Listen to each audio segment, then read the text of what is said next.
and gentlemen, today body dysmorphic disorder, which is a psychological disorder which causes the sufferers to be obsessed with cosmetic surgery to correct a perceived defect in their appearances, affects about 2% of the USA's population, and 15% of patients receive cosmetic surgery. And more than half of these patients with the disorder have cosmetic surgeries performed repeatedly and are not pleased with the outcome, and thus aim to go under the knife again and again in an attempt to look beautiful in what they think. And in cases where the physicians refuse to perform treatments repeatedly, these people turn to the black market or do-it-yourself treatments at home, and injecting themselves and running extreme safety risks. This is why in today's debate, Psych Proposition is proud to denounce societies where cosmetic surgeries are prevalent. And before I move on to further my case on Psych Proposition, let me lay down some of the definitions and some of the parameters for today's debate. So firstly, cosmetic surgery is a form of plastic surgery that involves medical and surgical techniques intended for the enhancements of one's appearances, specifically concerned with maintaining normal appearance, restoring it or enhancing it beyond the average level towards some aesthetic ideal that they perceive it to be.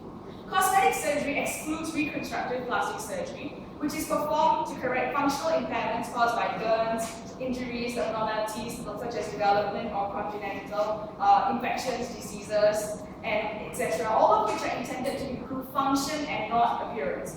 And when we refer to societies where cosmetic surgeries are prevalent, we are generally referring to societies where cosmetic surgeries are quite widespread, and it's considered a norm for them to do so. And characteristically, these societies consist of large and fairly well-to-do middle classes which support and encourage the use of prevalent cosmetic surgeries. And examples of such societies would be South Korea and the USA.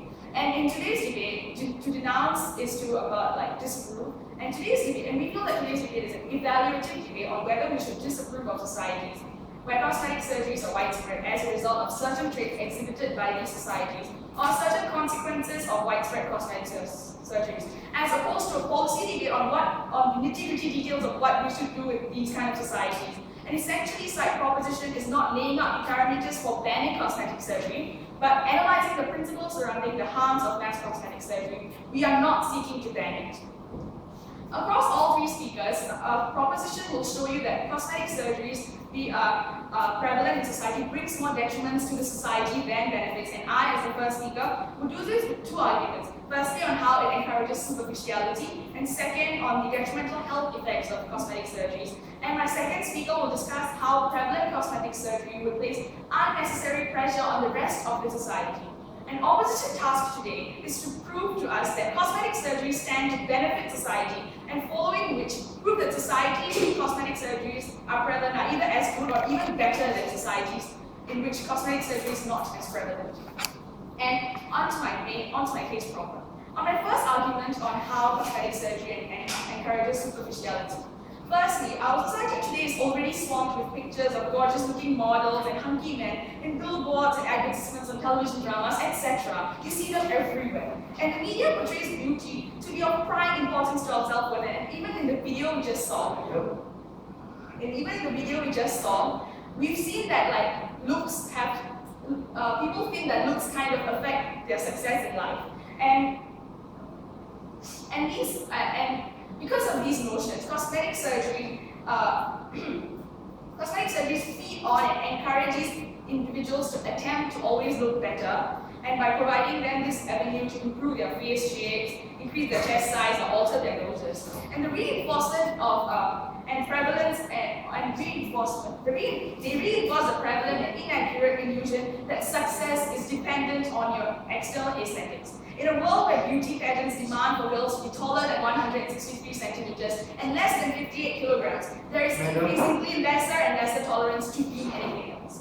Ladies and gentlemen, our society has always been one that has been built upon and advanced by hard work and meritocracy. People have been creating products and providing services of value in order to feed themselves and their families, and to oil the gears of the economy and to run the nation and move it forward.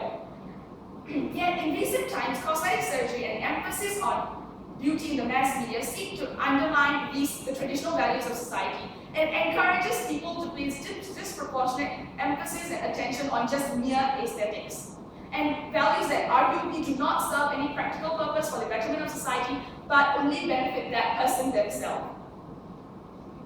And this superficiality provides individuals in society with the illusion that all other values and abilities take a backseat, and it is this superficiality that we do not stand for, and this cosmetic surgery that side proposition is proud to denounce. And now on to my second substantive on the harms that cosmetic surgery poses to the individual oneself. And whenever people undergo cosmetic surgery, they are exposing themselves to two types of risks, a physical harm and psychological harm. And let me deal with them separately.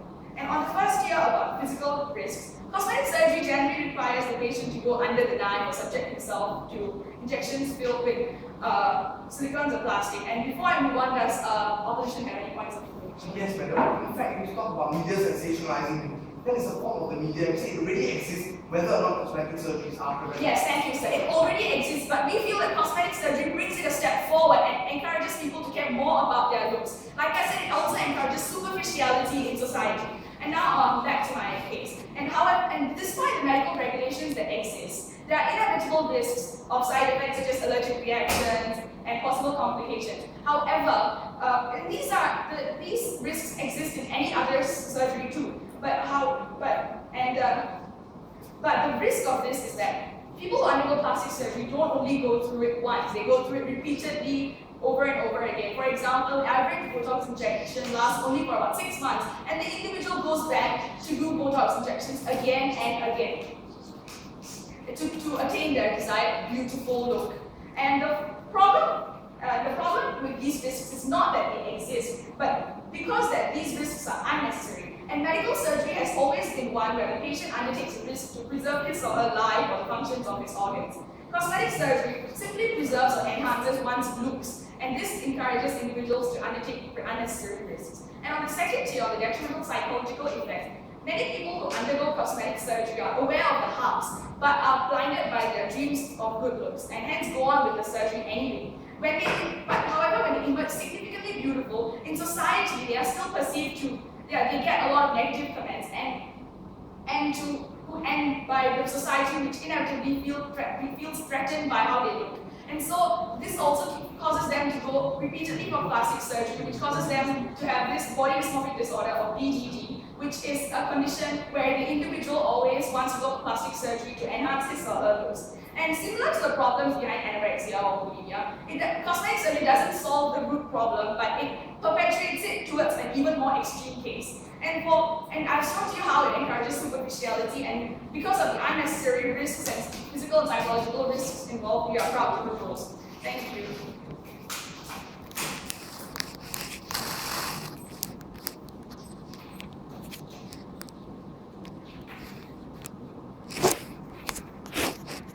I call the first speaker of the demonstration.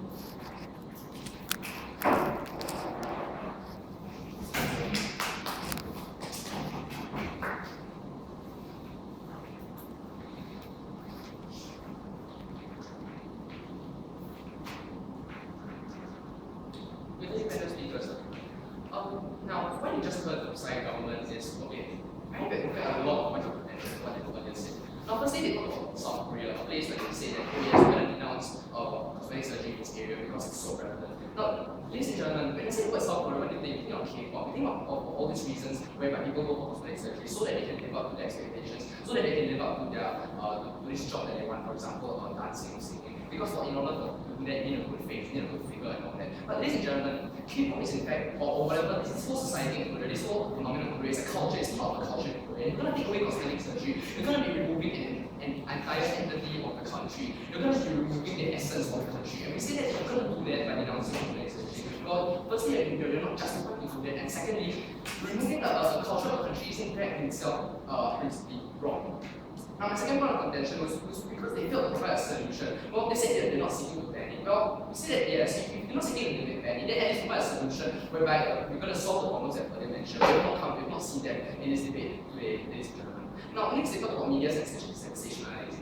Now, ladies and gentlemen, in this area, it's not the fault of the media. It's not the fault of cosmetic surgery, rather. It's the fault of the media for sensationalizing such issues. And therefore, if we're going to debate on that, we say that that's not very relevant in this debate. Now, fourthly, they talk about physical risk. Now, ladies and gentlemen, when you go for cosmetic surgery, you sign a paper, you sign a form that shows you all the risks that are stated on that form. And ladies and gentlemen, if you're going to go for cosmetic surgery, even by knowing all this information, well, we see that, well, take it on your own behalf to benefit all these problems. Yes. Okay, so firstly, we have already told you that there are risks involved, but the problem is that people repeatedly go for this again and again, and when doctors refuse to do these treatments for them, they seek to the black market or do-it-yourself surgeries, which gives even more harm to them. And we are not saying that the problem is that these risks exist, but the problem is that people take unnecessary risks for just enhancing their looks. Ladies and gentlemen, what you just see here is, what she just said is basically not the fault of cosmetic surgery, it's basically the fault of human being. For the human being to constantly seek higher tiers of beauty, and it's no longer the fault of cosmetic surgery, and therefore she has failed to rectify that point. Now, frankly, they talk about, they basically fail to justify what's unnecessary. They're going around this debate saying, oh, this is unnecessary, beauty is unnecessary. Well, yes, they fail to justify what exactly is unnecessary. They fail to draw the line there, and therefore it's going to a very messy debate. Now, lastly, they talk about the negative connotations of society. Well, ladies and gentlemen, we say that you're gonna bear up. You're gonna denounce cosmetic surgery, right? You're gonna block an outlet for people to seek their wants. You're gonna prevent them to seek an outlet for self-actualization, and therefore society will feel even more threatened by a lack of this solution. Now, with that over with, let me now proceed on to my case model on how humans' desire of self-actualization will, in fact, facilitate this availability of cosmetic surgery. Now, firstly, the freedom of choice. We agree fully that freedom of choice is there, and freedom of choice is only truncated if there is an infringement of human rights or the safety of human beings. Basically, it's a personal limitation of yourself, whether you want to increase your levels of beauty or stay where you are. And therefore, it's not a fault of cosmetic surgeons in a sense, because cosmetic surgeons only provide an avenue for people to pursue this form of desire for self-actualization. Now, ladies and gentlemen, we basically live in a very stereotypical society, like what we've just seen in the video. We see that when you go for a job, yes, basically first impression, your looks. So basically what you do, they don't look at your portfolio first, they look at your face. And therefore we can see that we live in a very stereotypical society. If you walk into an interview room, unshaven, shirt untucked, we see that, oh, this is a glutton, this is a person who doesn't take good care of himself. That first impression, right there. Now, ladies and gentlemen, this proves that looks are indeed very paramount. This proves that this is the status quo should be kept intact because of the simple fact that cosmetic surgery will help to human beings to fit into this stereotypical society that we live in. Because there's no real solution to solve a stereotypical society. Humans are humans. So we now provide a solution. We provide a solution. Do not denounce cosmetic surgery. Because if you denounce that, you're basically going to prevent human beings from suitably fitting themselves into such a stereotypical society. Now, unless side opposition can give us substantial evidence that this society is not stereotypical at all, we can have other outlets instead of cosmetic surgery, then I say they fail in this area. Now, next, ladies and gentlemen, even if cosmetic surgery is a problem, even if there's some that still provide a solution to us. What else are they going to show us anything else that's going to show us that human beings don't need to go for cosmetic surgery? They need other outlets for cosmetic surgery to pursue their self-actualization, for them to fit into this stereotypical society that we live in. Now, moving to my next point, I'm going to touch lightly on how cosmetic surgery has facilitated the growth of advancement of technology and medical discoveries. Now, ladies and gentlemen, imagine this: you're a cosmetic surgeon. You perform cosmetic surgery on patients. And what happens if you fail to do it right? Your patient dies. And most likely your patient dies, you won't get as much money as you wanted. Now what does this facilitate? This facilitates an initiative, a need for surgeons and a need for scientists to pursue better anesthesia, better ways of performing the procedure, better ways of surgery. Yes, ma'am. So this is already in every single surgery that we do. Isn't that research and development in every industry? Exactly, ma'am. See, the fact that they've agreed to this shows that if they try to denounce that cosmetic surgery, it shows that they basically failed to prove that how cosmetic surgery is so, it does not contribute to this factor at all. Now, continuing on to my point, basically when scientists and doctors go and research on better anesthesia, better ways of technology, basically they're contributing to the scientific hub of that particular country. They're basically improving the scientific nature, the benefit of progress for that country. And ladies and gentlemen, if you're going to denounce cosmetic surgery in that country, you're going to remove a part, not the entire part, but at least a significant part of the scientific progress of that single country. So ladies and gentlemen, what have I shown you today? I've shown you basically how the human desire for self-actualization will in fact facilitate the need for cosmetic surgery. And I've also shown you how the fact that cosmetic surgery has in fact facilitated the growth of advancement of technology and medical discoveries has in fact, and all these benefits has in fact proved that cosmetic surgery is required, should stay, and will stay in our society for years to come. Ladies and gentlemen, the human need for self-actualization is in fact a very big factor that I hope they will bring out later. Because if they don't, this is going to be a very big problem their side. Then in general, we've also shown you even if that cosmetic surgery is a problem, their side still provides a solution for us. And this in general, I shall sum up my debate by telling you and leaving you with this. Human desire for self-actualization is a very big part, and cosmetic surgery has facilitated the growth and advancement of technology and medical discoveries. Thank you.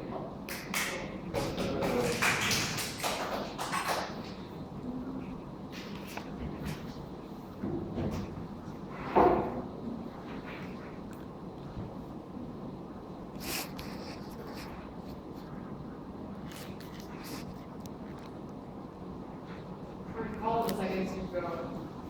Room.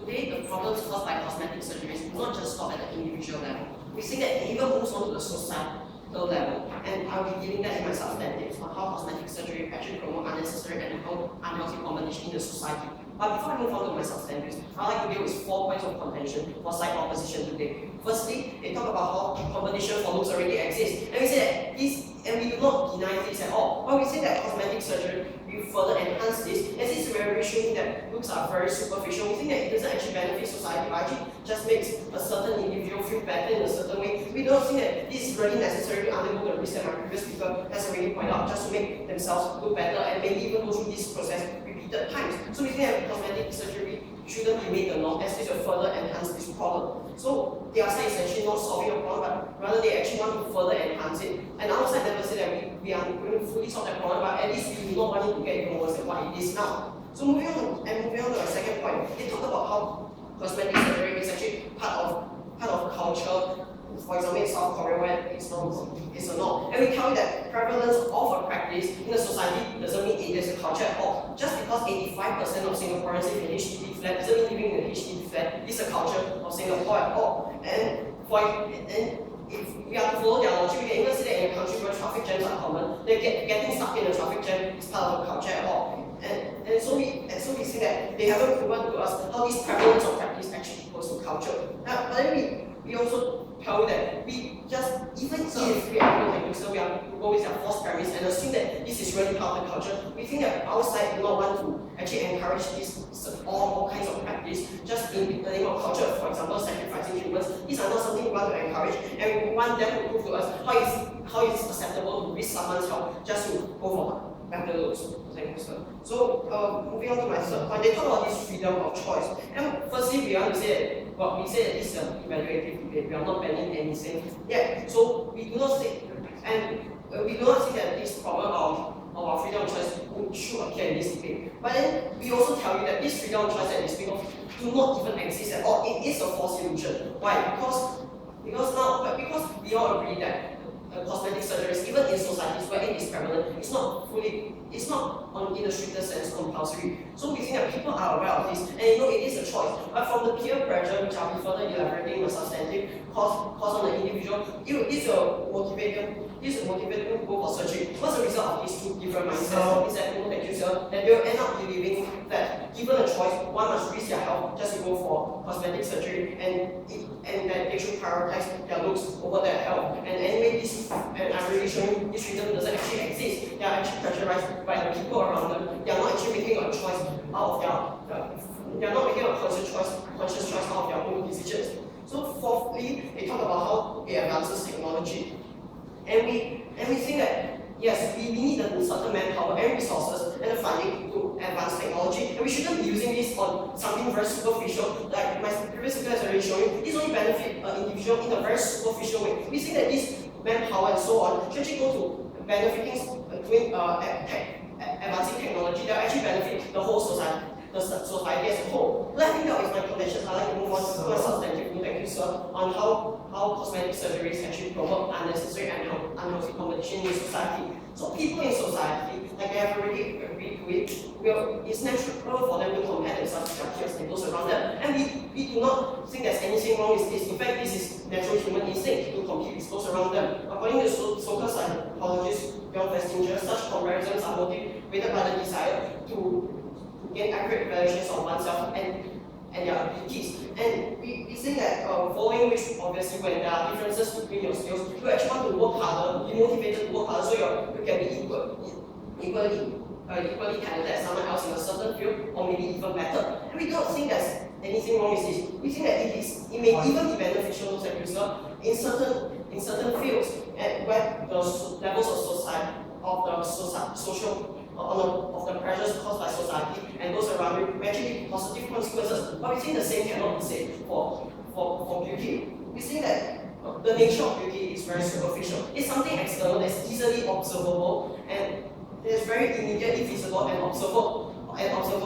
Take an example. If you have to put me in a room with 9 other soccer players, it may not be very obvious who is the worst in soccer. But if you have to put me in the same room with 9 other models, no thank you sir, we think that it will be very obvious for you to tell who is the one who has a least defined body. So we think that similarly, beauty is too easily observable. And with the mass media already pushing forward this concept, if you have to enhance cosmetic surgery, we think that this will further lead to inevitable competitions and comparisons, and by doing so, people will risk their health. So cosmetic surgery actually further places, I think that moment, sir, further places disproportionate pressure on each and every single individual of the society. Yes. So really, superficial is your problem. Then denounce makeup, denounce everything that makes people look good. No, so we are just saying that given the choice between your health and your looks, we think that you should prioritize you should not be prioritizing your looks over your other more important things to take such as your health. That's what my previous speaker has already mentioned to you. So moving on, to prove that people are easily influenced by the peers and the people around them, we are going to look at an example shown by Ash conformity experiments. And in this experiment, they prove that 75% of the people in society are willing to give wrong answers to questions as simple as which line is longer, just to be able to conform with just 6 of their peers. This shows that people are not very confident in themselves, but rather they are highly influenced by those around them, and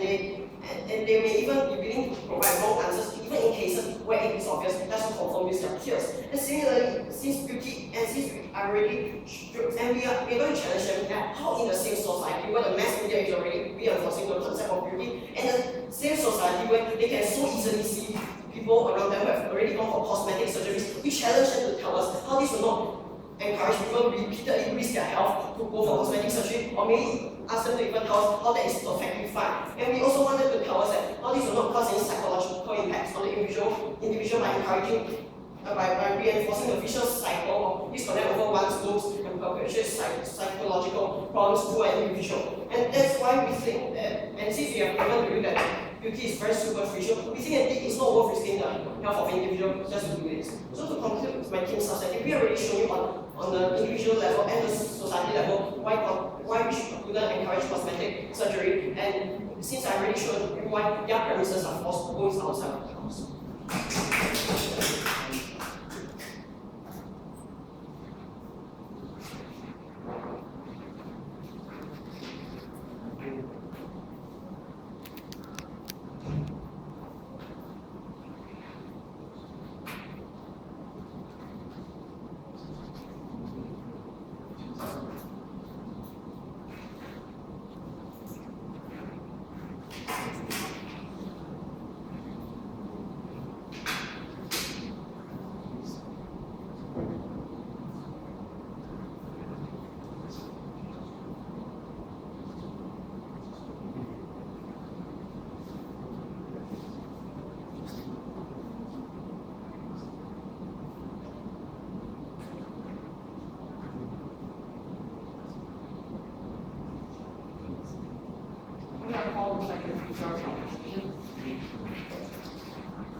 So, Mr. Speaker, recently, what they've said is we should denounce cosmetic surgery. What they've not shown us is who is going to denounce cosmetic surgery. They'll just say it's the government, oh, cosmetic surgery, yeah, bad. Alright, that's all that the story. Now, another thing is, they've not really drawn the line between cosmetic surgery and reconstructive surgery, because it's very hard to draw a difference between cosmetic surgery and reconstructive surgery. They said it only crosses the line when it becomes function, but function is different meaning to everybody. What if your meaning of function is looking good? What if you're a model? To you, function is looking attractive, looking sexy. So, which is why everyone's a different definition of function. And also, think about this point. Cosmetic surgery carries risks, so we should not do it. By that logic, anything that carries risks should not be done. So let's not drive because we get the car crash. Let's not walk down the road because we might get hit by a car. Let's not drink because we might all get liver cirrhosis and die. Right? That makes absolutely no sense. Just because everything carries risks. Just because something carries risks does not mean it should be done. Because this risk is your own personal risk. You undertake it knowing those risks. As long as you do not risk other people's rights, as long as you do not risk the safety, the health of other people, as long as you don't risk the safety and health of other people, you have the right to take as much risk as you want. And also, he said this, yes, what 2% of Americans have addiction to plastic surgery. Well, it's about same as alcohol addiction, yeah? Alcohol addiction, gambling addiction, yes, people do get addicted, but this is a small percentage, and addiction is not really a serious problem. And we feel that there is no real problem with plastic surgery. In fact, as they have repeatedly said again, society is superficial. Society is superficial, we like to judge people based on their looks. So they're saying that we should get rid of this outlet where people can actually make themselves look socially acceptable. We say, this makes no sense here.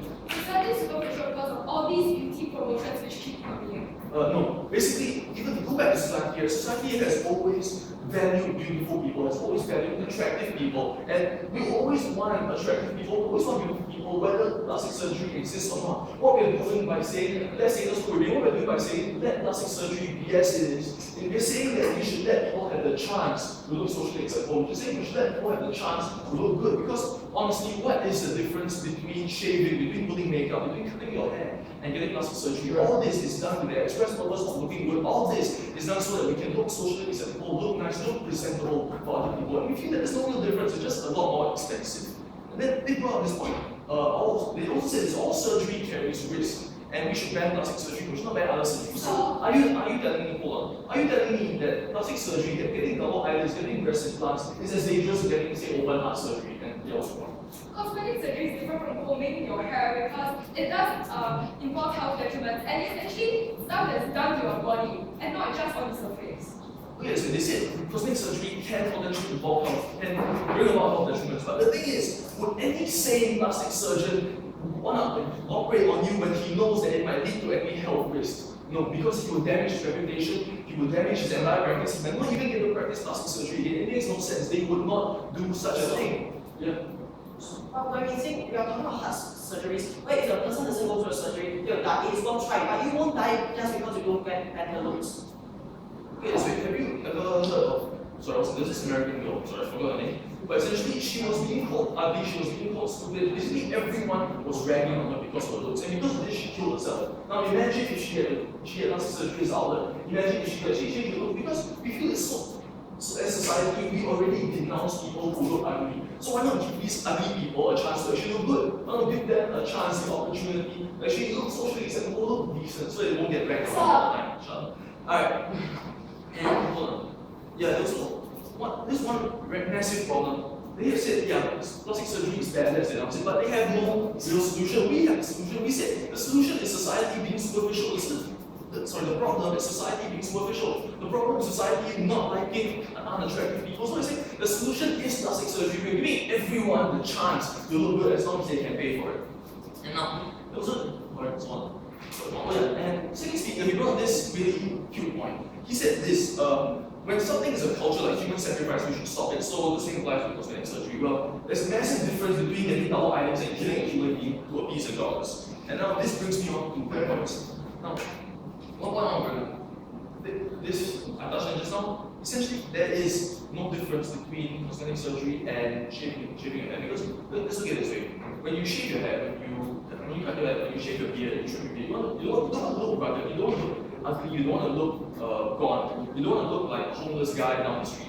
So you're trying to look socially acceptable, you're trying to look nice, you're trying to look decent. And really, what's the difference between that and plastic surgery? All of this is done so that you can look good. All of this is done so that you can look handsome, you can look pretty, you can look attractive and people will like you. And we feel that if you get self-actualized by that, as my first speaker has said, if you have fine self-actualization in looking good, so be it. Because everyone has a different level of self-actualization. Everyone has different terms of their self-actualization. Now, this, again, slide 9, my first speaker, the benefits of cosmetic surgery. Now, just to give you a history lesson here. Cosmetic surgery was invented around World War II because when everyone was in the foxhole, they were getting shot and they were getting blown up. They had ugly faces because they had scars, they had all the scars missing body parts and missing skin. And cosmetic surgery basically gave them reconstructive surgery, basically gave them an outlet, gave them an opportunity to sit down, gave them the opportunity to look socially acceptable once again. And we feel that because of all this opportunities given, we feel that cosmetic surgery has actually done good to society before, and now what has it done good to society now? Essentially, still, any surgery, like they have said, presents with risks.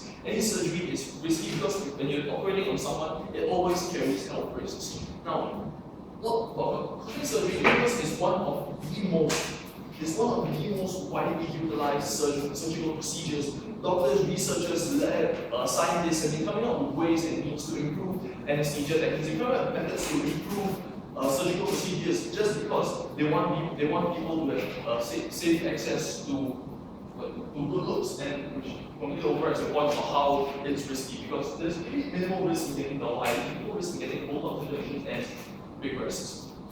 Which is why I feel that they have not brought up any point about how they are going to denounce it. They say, oh yeah, we'll denounce it. They didn't say how, they didn't say who, they didn't say why, when we are going to denounce it. They say, oh yeah, cosmetic surgery, bad. But here they're saying that the problem is not cosmetic surgery. The problem is society. The problem is superficial, judgmental people like you and me who value attractiveness, who value good looks. Because honestly, what is the psychological harm in looking good? You feel better about yourself, your self-esteem goes up, people like you more. It's a really good thing. I'm all man. Come on, just sit down. Which is why I feel that I'm very proud to people say this point. I'm very proud to say that there is nothing wrong with cosmetic surgery. Don't denounce it. Thank you.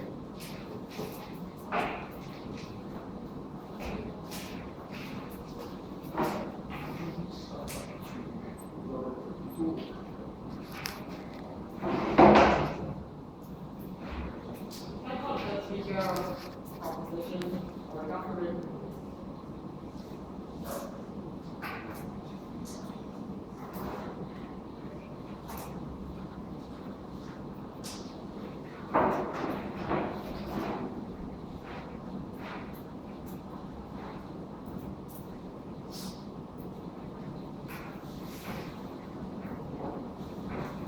Two huge points of contention which permeate throughout the debate for today. Firstly, on the individual freedom of choice. Secondly, on the differences in culture if we actually want to denounce societies where cosmetic surgeries are prevalent. And thirdly, society versus individual. But before I move on to my points of contention, I have three clarifications for the House today. Firstly, the opposition has constantly focused on cosmetic surgery itself, but has not focused on how cosmetic surgery are prevalent, and not proven to us today our owners for that, which is that societies where cosmetic surgeries are not prevalent are actually as good or better than societies where cosmetic surgeries are prevalent. So the whole case of today does not stand. Secondly, the second opposition speaker has stated that this is that we need a policy to come out and denounce this cosmetic surgeries. But we already stated that this is an evaluative debate as everyone has agreed on, and that no policy is needed.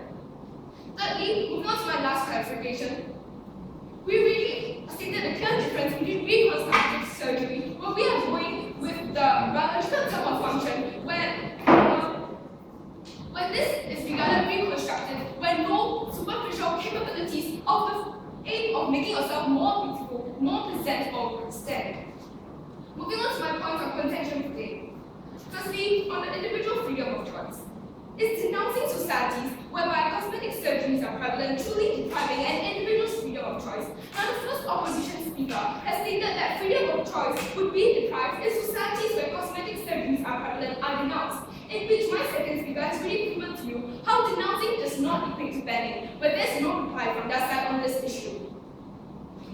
Adding on to what my second speaker has already stated, on the second tier, this freedom of choice is actually an illusion. While even in societies where cosmetic surgeries are prevalent, cosmetic surgeries in a stricter sense are not compulsory, and individuals do not have the compelled sense to follow this regulation so determined.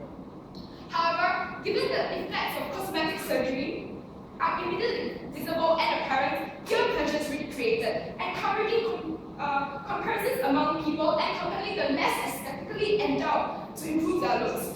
And this is a whole point and our substantive that side opposition has chosen to drop for today. Naturally, stigma is created against the less beautiful and ostracism takes place. And this is something we do not want. What results in a society that is not relied free to remain ugly and coupled with the obvious effects of cosmetic surgery. Individuals are not truly given a free choice to choose otherwise. The result is that people feeling that they are given a choice, one must go for cosmetic surgery, which is actually not true as well. So if we were to tell on the whole false assumption on this matter, that case does not stand for today. The first opposition speaker and the second opposition speaker has constantly stated that cosmetic surgery should not be disapproved of because everyone should be given the chance to self-actualize. But let me question you, ladies and gentlemen, what exactly is self-actualization? They assume that the society is stereotypical. Outside of the house tells you that the society is stereotypical because of this constant beauty promotion, because of the fact that we do not denounce societies where cosmetic surgeries are prevalent, we continue sending out the message that our society is stereotypical. But even if we were to go with our fourth premise today, on the third tier, we feel that denounce is still not banned, and that the freedom of choice is just a mere illusion. Outside of the house, I argue that the government has both the responsibility and the power to make decisions on behalf of the citizens they govern, for the greater good of the society. In fact, we see this happening every day, ranging from the banning of drugs,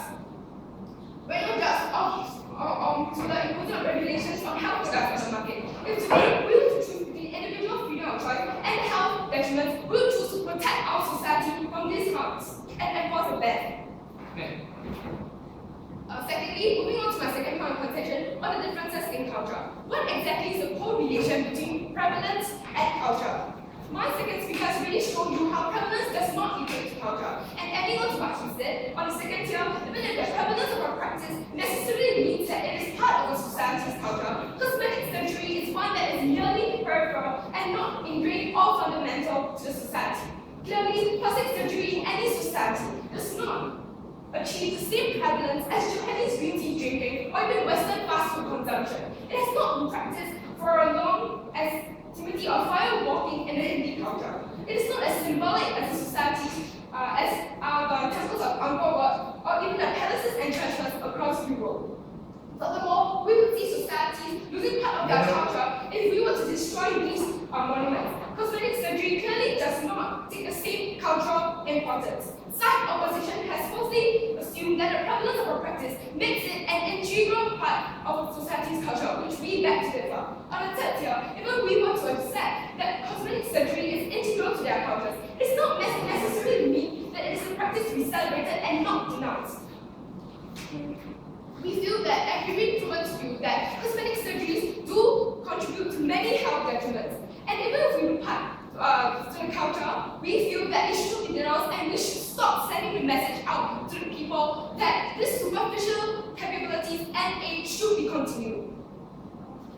Lastly, moving on to my last part of contention today on society versus individual. Side opposition has chosen to neglect the message of cosmetic surgeries if we do not ban it where cosmetic surgeries are prevalent. It sends a message of the society and encourages cosmetic surgeries society where cosmetic surgeries are prevalent to continue sending out this message, and this is something we do not want. They stated that individual groups can go for cosmetic surgery as long as they can afford it, as long as they can afford a simple facelift operation of $10,000, which is exclusive of regular visits afterwards. And we feel that this is a discriminating act against the poor, and what we aim to do is to change the society's perception of beauty, and only denouncing societies where cosmetic surgeries are prevalent can do this job. We should stop sending out the message that superficial beauty is the most important, that should be judged, to be used to judge a person. We feel that there are many other intrinsic values that are more important, and we should not emphasize surface beauty to intrinsic values, as we stated by my first speaker. The impact on society is much greater if we do not ban these societies, because the society will be compelled, firstly by peer pressure, to continue going for these cosmetic surgeries which are harmful to one's body. As such, what we have proposed to you today is that, firstly, we are not taking away individual freedom of choice, but even we choose to denounce it. Secondly, we've really shown you the non-existent correlation between prevalence and culture. And thirdly, we encourage the government to stop sending this message out to the society and care for the greater good of the society. Hence, these votes outside for today. Thank you.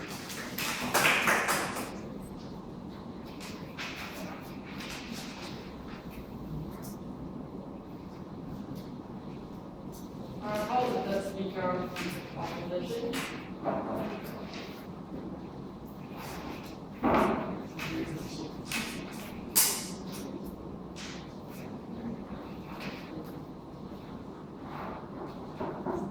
Madam Speaker, today we have a really serious problem.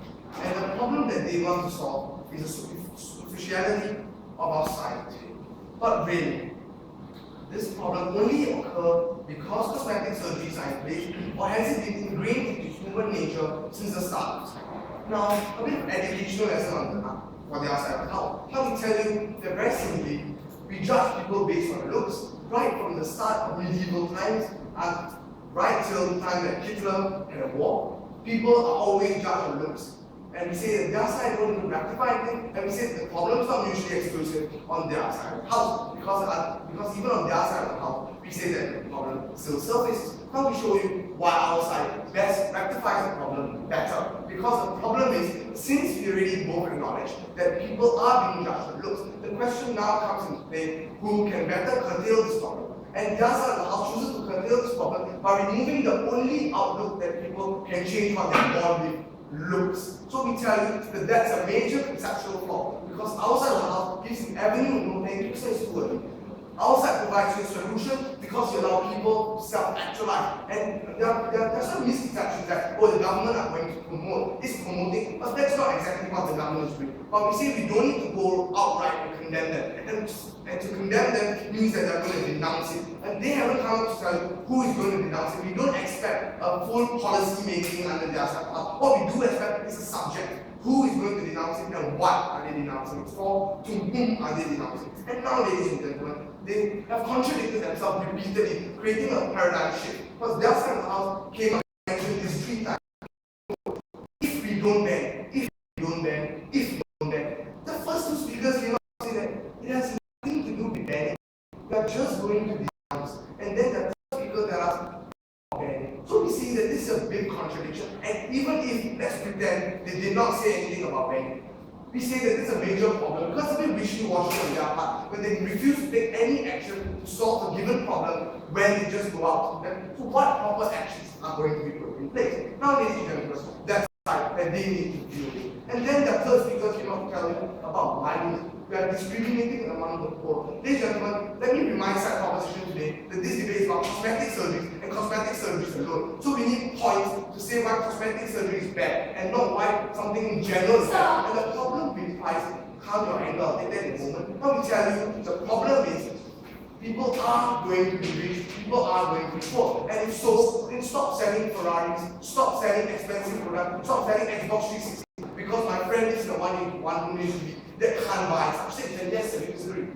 This is the motion state societies. We're not talking about just cosmetic surgeries only at the heart of it. We're talking about how society affects society. Yes, thank you. Now we look at it, ladies and gentlemen.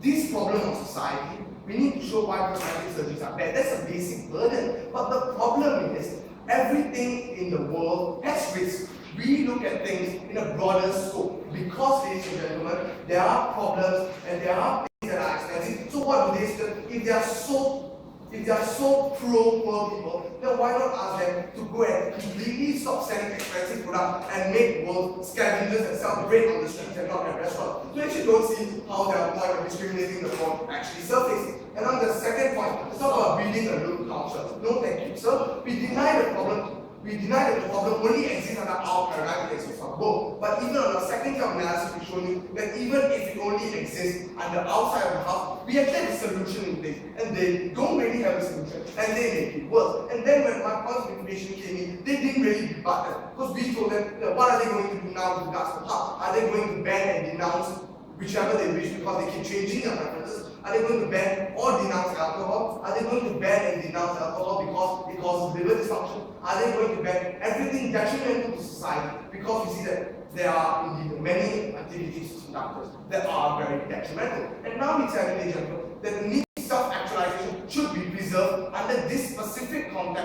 because it doesn't infringe on others' jurisdiction, and that is what it's all about. Only when you infringe on other people's right should the government or anyone in particular should denounce it as the kind of jurisdiction to come out to condemn it. But when you don't really articulate the moment, but when you don't really have a problem, when you don't really do it, when you don't really infringe on other people's rights, we don't see why that's a major issue. And I'll deal with the point on the poor. So it's about the poor, please sit down. So we tell you that you want us to prove to you how we actually cause harm to society, and we actually tell that when a few individuals go silent, mass substantive have already dealt with beneficial. The problem with that substantive is not that they haven't shown you the harms of cosmetic surgery, but they show you the harms which are overly generalized to other fields and other industries. They show you harms which other people, which other industries bring about as well. So we tell you that to do that, they are sort of condemning the other industries, which negates the rich, which discriminates against them. And then now we tell you that if people can change something so ingrained as that due to societal pressure like religion, Muslims are changing their religion to avoid racial profiling. We see people can change something so deep and sensitive as that. We don't see what's the problem with changing something skin deep. The problem is when you change something that is so attached to you that you cannot quite face up to society. And the problem is people judge you on your character as well. And the problem is something so ingrained that your moral beliefs can be changed due to societal pressure. We don't see what's wrong with changing something superficial. And we find that very much problem lessons under our paradigm. Now, ladies and gentlemen, let us look at the pressures in this day. First, the nature of cosmetic surgery and how it's actually used. We see that people don't use cosmetic surgery for the fun of it, and we tell you that there are certain niche industries that need people that look like modeling, like pornography industry, and we tell you that no one would watch pornography if you have ugly actresses staring in movies. We tell you the same applies to modeling industries. So we tell you that there are industries that need to have such things, and then they talk to you about the black market. Ladies and gentlemen, I find it very ironic that they are saying talk about black market, but I really want to thank them for aiding us, because the problem is if you don't even have cosmetic surgery, if you don't even have these so-called medical professionals, you don't have these doctors, then how are they going to rectify the problem? Only then will they not have an outlet, and only then will they resort to black market. Because only then are all hopes shut away from them, and only then do they have to seek desperate measures to go underground. So we tell you that with cosmetic surgery, people don't go underground as much because they have a legal outlet to do it, and they don't want to get caught for that reason alone. And therefore, ladies and gentlemen, their side has a generalized problem that we have solved. Their side didn't really specify the context of cosmetic surgery, which brings harm only to mutually exposed cosmetic surgery. Their side of the house didn't do so many things like telling us who they were going to denounce it to, and for what reason are they going to denounce. So it's hypocritical development in this debate, based on a very generalized picture of what we have seen. But outside better facilitate the understanding of cosmetic surgery, we have to walk inside our positions. Thank you.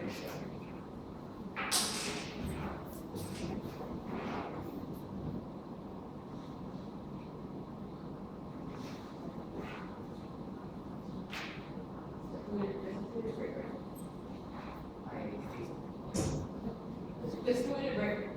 You place number and your time starts now.